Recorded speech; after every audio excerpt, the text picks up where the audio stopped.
ସରେ ପିଲେ ଆଜି ଶୁଣିବା ଗୋଟେ ନୂଆ ଗପ। ସମୟ ବିତିବା ସହିତ ପରିସ୍ଥିତି ବଦଳିଥାଏ। ଖାଦ୍ୟ ବି ଦିନେ ଖାଦକର ଆହାର ପାଲଟିଯାଏ।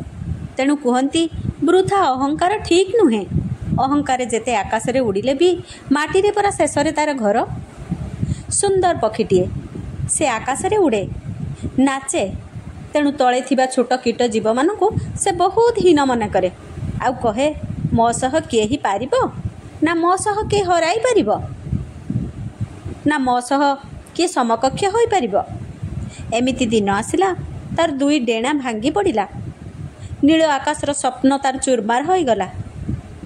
ସେ ତଳେ କଚାଡ଼ି ହୋଇ ପଡ଼ିଲା। ଛଟପଟ ହେଲା।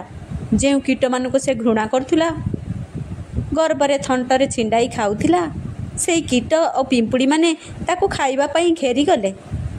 ଏଇଥିରୁ କ'ଣ ବୁଝିଲ ବନ୍ଧୁ? ଯେ ପକ୍ଷୀ ଆକାଶକୁ ନିଜ ରାଜ୍ୟ ମାନୁଥିଲା, ସେ ଏବେ ମାଟିରେ। ତେଣୁ କଥାରେ ନାହିଁ, ଯେତେ ଉଚ୍ଚରେ